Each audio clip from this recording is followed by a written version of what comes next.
been no acknowledgement by any of the presidential candidates of the negative economic impact of immigration on the African American community. How do you propose to address the high unemployment rates and the declining wages in the African American community that are related to the flood of immigrant labor? Senator Obama, you want to go first on that? And it's for both of you all. Well, let me first of all say that I have worked on the streets of Chicago as an organizer with people who've been laid off from steel plants, black, white, Hispanic, Asian, and all of them are feeling economically insecure right now, and they have been for many years. Before the latest round of immigrants showed up, you had huge unemployment rates among African American youth.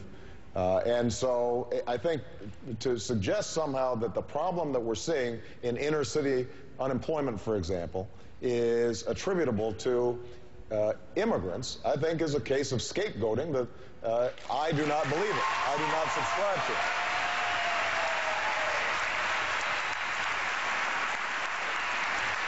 And this is where we do have a very real difference with the other party.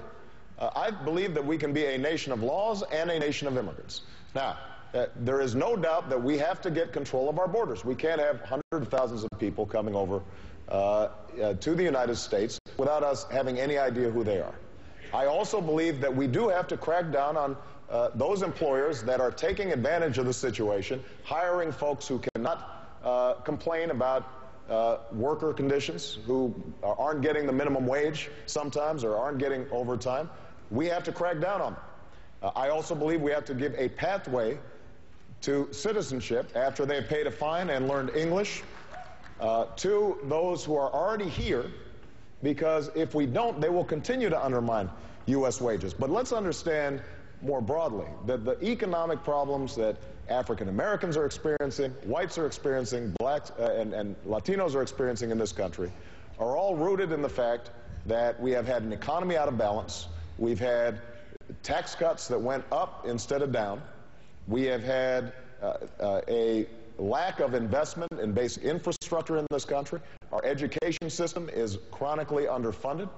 And so there are a whole host of reasons why we have not been generating the kinds of jobs that we are generating. We should not use immigration as a tactic to divide. Instead, we should pull the country together to get this economy back on track. That's what I intend to do as President of the United States of America.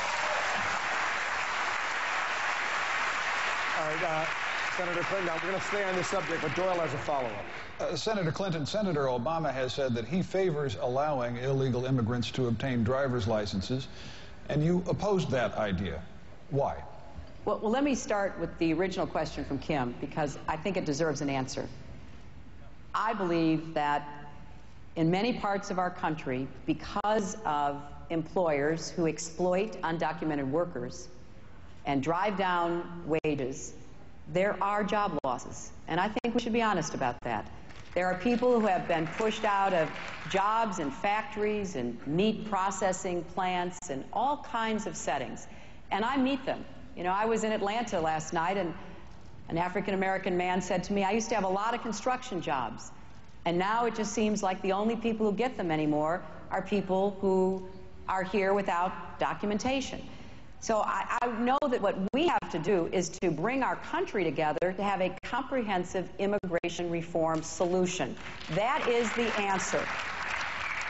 And it is important that we make clear to Kim and people who are worried about this that that is actually in the best interests of those who are concerned about losing their jobs or already have. Because if we can tighten our borders, if we can crack down on employers who exploit workers, both those who are undocumented and those who are here as citizens or legal, if we can do more to help local communities cope with the costs that they often have to contend with, if we do more to help our friends to the South create more jobs for their own people, and if we take what we know to be the realities that we confront, 12 to 14 million people here, what will we do with them? Well, I hear the voices from the other side of the aisle. I hear the voices on TV and radio, and they are living in some other universe, talking about deporting people, rounding them up. I don't agree with that, and I don't think it's practical. And therefore, what we've got to do is to say, come out of the shadows. We will register everyone. We will check, because if you have committed a crime in this country or the country you came from, then you will not be able to stay. You will have to be deported. But for the vast majority of people who are here, we will give you a path to legalization if you meet the following conditions. Pay a fine because you entered illegally. Be willing to pay back taxes over time. Try to learn English. We have to help you do that because we've cut back on so many of those services. And then you wait in line. That not only is, I think, the best way to approach the problem of our 12 to 14 million who are here, but that also says to Kim, Kim, this is the best answer as well, because once we have those conditions met and people agree, then they will not be in a labor market that undercuts anybody else's wages. Senator. And therefore, it's imperative we approach it this way only after people have agreed to these conditions, Doyle, and that they have been willing to say, yes, they will meet those conditions. Do I think we ought to talk about privileges like driver's licenses? Because otherwise, I think you will further undermine the labor market for people like the ones Kim is referring to. We need to solve this problem, not exacerbate it, and that's what I intend to do as president. All right.